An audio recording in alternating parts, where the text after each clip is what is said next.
आजकल जब भी हम किसी को फ़ोन करते हैं तो बच्चन साहब आते हैं और एक ही बात की रट लगा रखते हैं कि 2 मीटर की दूरी रखो, 2 मीटर की दूरी बनाए रखो, क्योंकि कोरोना अभी गया नहीं है। Hello friends, myself Dr. Manish Ashtankar. I'm a MDS periodontist and implantologist and I'm a founder of Humident which works for infection control. जिस कोरोना ने दुनिया भर में आतंक फैला के रखा है, सिर्फ 2 मीटर की या 2 गज की दूरी बनाए रखने से क्या हम इस कोरोना को हरा सकते हैं? जितनी भी गाइडलाइन आई है, जैसे कि WHO, CDC या मिनिस्ट्री ऑफ हेल्थ, सब में यही मेंशन किया गया है कि 2 मीटर की दूरी बनाए रखनी है। यदि ऐसा है कि 2 मीटर की दूरी बनाए रखने से हम कोरोना को हरा सकते हैं, तो फिर हम मास्क क्यों पहनते हैं? आइए इन सारे सवालों के जवाब हम इस वीडियो में देखने वाले हैं। लेकिन उससे पहले आप हमारे चैनल को सब्सक्राइब कीजिए और नीचे दिए गए बेल आइकन को क्लिक कीजिए ताकि आने वाले वीडियोस का नोटिफिकेशन आपको सबसे पहले मिले। तो दोस्तों, 2 मीटर की दूरी आपको इसलिए बना के रखनी है क्योंकि जो भी ड्रॉपलेट्स या पार्टिकल्स हमारे स्नीजिंग मतलब छींक से या खांसने की वजह से हमारे मुंह से बाहर आते हैं, उसके ज़रिए वायरल इन्फेक्शन स्प्रेड होने के चांसेस ज़्यादा होते हैं। जब भी हम छींकते हैं या स्नीज करते हैं तब अराउंड 40,000 से 20 लाख ड्रॉपलेट्स हमारे शरीर से, नाक से या मुंह से बाहर आते हैं। ऐसे ही जब हम कफ करते हैं या खांसते हैं तब अराउंड 1 लाख ड्रॉपलेट्स हमारे मुंह से या नाक से बाहर आते हैं। जब आप लाउडली बात करते हो तब अराउंड 3,000 ड्रॉपलेट्स हमारे मुंह से बाहर आते हैं। तो ये जो भी ड्रॉपलेट्स या पार्टिकल्स हमारे मुंह से या नाक से बाहर आते हैं, इसमें म्यूकस या फिर सलाइवा होता है। इसका मतलब जो भी हमारे नाक के या मुंह के अंदर होता है वो इस पार्टिकल्स या ड्रॉपलेट्स के ज़रिए बाहर आता है। अब सपोज़ आपके शरीर के अंदर कोई वायरस, कोई बैक्टीरिया या फिर कोई कीटाणु है, तो वो कीटाणु भी इसी ड्रॉपलेट्स के ज़रिए बाहर आएगा। तो ज़रा सोचिए कि आप किसी कोरोना पॉजिटिव पेशेंट के कांटेक्ट में हो या उनसे बात कर रहे हो और उनके शरीर से ये वायरस इन ड्रॉपलेट्स के ज़रिए बाहर आ रहा है और आपके शरीर तक पहुंच रहा है, तो आपको भी कोरोना इन्फेक्शन या और कोई वायरल या बैक्टीरियल इन्फेक्शन हो सकता है। और इसीलिए हमें कम से कम 2 मीटर की दूरी बनाए रखने की सलाह दी गई है। लेकिन 2 मीटर ही क्यों? तो आइए सबसे पहले जानते हैं कि ये ड्रॉपलेट्स क्या होते हैं। तो जैसे कि आप इस पिक्चर में देख पा रहे हो, 3 टाइप के ड्रॉपलेट्स होते हैं जिनको हम large infectious droplet, small infectious droplet या फिर इन्फेक्शियस ड्रॉपलेट न्यूक्लाई कहते हैं। लार्ज ड्रॉपलेट की साइज़ अराउंड 100 माइक्रॉन या उससे ज़्यादा होती है। स्मॉल ड्रॉपलेट्स ये 100 माइक्रॉन से छोटे होते हैं और ड्रॉपलेट न्यूक्लाई अराउंड 5 माइक्रॉन या उससे छोटे होते हैं। इन ड्रॉपलेट्स को इन साइजेस में इसलिए कैटेगराइज किया गया है क्योंकि इन ड्रॉपलेट के साइज के हिसाब से इनका इन्फेक्शन पोटेंशियल पता चलता है। जैसे कि आप अब जो इमेज देख रहे हो, ये एरोबायोलॉजी ऑफ ड्रॉपलेट्स का इमेज है, जिसमें ये दिखाया गया है कि सपोज कोई इन्फेक्टेड पेशेंट है तो उसके मुंह से या नाक से निकलने वाले ड्रॉपलेट्स किस तरह काम करते हैं और इनसे हमें क्यों बचना चाहिए। तो जैसे ही कोई पेशेंट स्नीज करता है, मतलब छींकता है या कफ करता है, उसके मुंह से और नाक से जो भी ड्रॉपलेट्स बाहर आते हैं वो उस रूम में जो एयर प्रेशर होता है उसके वजह से कुछ हद तक न्यूट्रलाइज हो जाते हैं। जो ड्रॉपलेट स्मॉल होते हैं वो उस रूम के टेम्परेचर या ह्यूमिडिटी की वजह से इवापोरेट हो जाते हैं और ड्रॉपलेट न्यूक्लाई में कन्वर्ट हो जाते हैं। मतलब जो पार्टिकल्स 100 माइक्रॉन या उससे कम साइज़ के हैं वो 5 माइक्रॉन या उससे भी कम साइज़ के बन जाएंगे। और आगे हम देखेंगे कि इससे क्या होता है।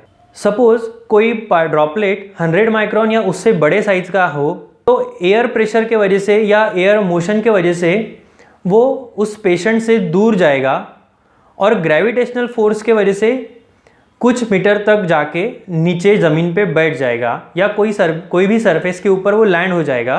और लैंड होने के बाद रूम टेम्परेचर के वजह से वो पार्टिकल ड्राई होता है और उसका डेसिकेशन होता है। लेकिन जो भी म्यूकस और सलाइवा उस ड्रॉपलेट में होता है वो एक ड्राई लेयर या ड्राई कवर बनाता है और उस ड्रॉपलेट के अंदर जो वायरस या बैक्टीरिया प्रेजेंट होता है उसके ऊपर एक प्रोटेक्शन लेयर बनाता है, जिसके वजह से उस ड्रॉपलेट के अंदर यदि कोई बैक्टीरिया, वायरस या कोई और कीटाणु हो तो वो रूम टेम्परेचर से खुद को बचा सकता है।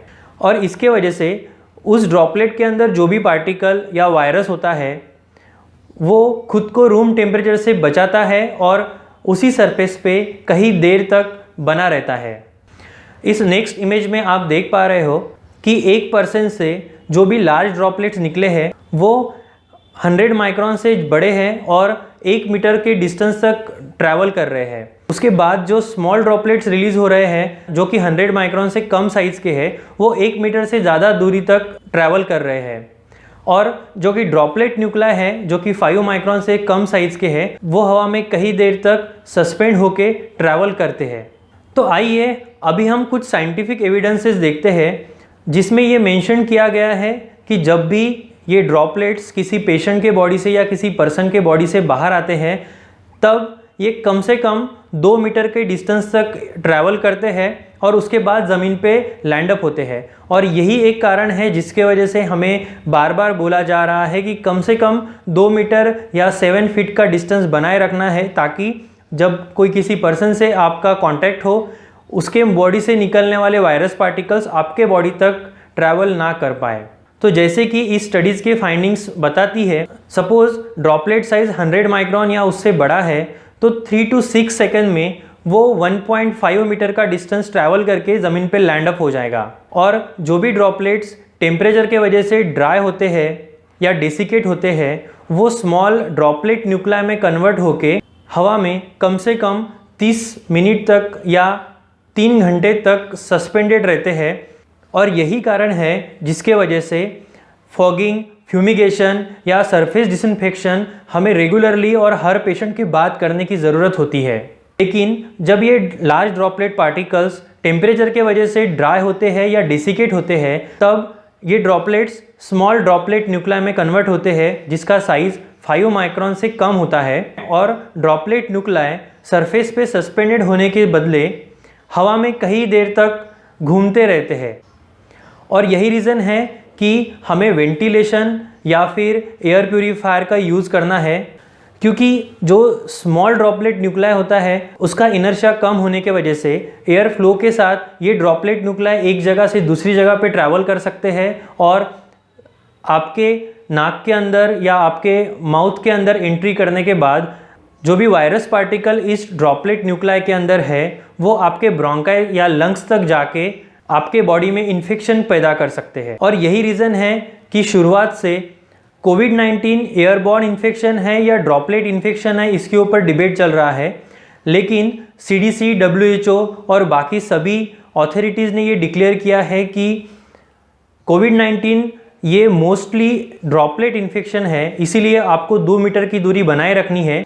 लेकिन सपोज़ आप किसी रूम के अंदर एयरबॉर्न जनरेशन प्रोसीजर्स कर रहे हो जैसे कि डेंटल क्लिनिक्स, तब आपको एयरबॉर्न प्रिकॉशंस लेने हैं, क्योंकि जब भी कोई ड्रॉपलेट्स पेशेंट के बॉडी के बाहर आएगा वो स्मॉल ड्रॉपलेट न्यूक्लाई में कन्वर्ट होके एयरबॉर्न इन्फेक्शन कॉज करने के चांसेस होते हैं। और यही रीज़न है कि हमें मास्क लगाना है ताकि ये जो एयरबॉर्न पार्टिकल्स है इसके ज़रिए वायरस हमारे बॉडी में एंट्री ना कर पाए। So friends, COVID-19 is caused by coronavirus which mostly spread through droplet infection or airborne routes through droplet nuclei.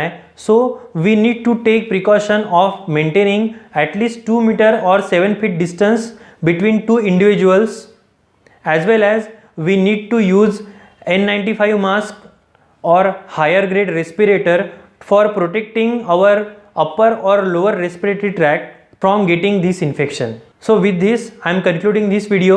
In next video we will see mathematical equation of airborne infection and measures to control it. Thank you.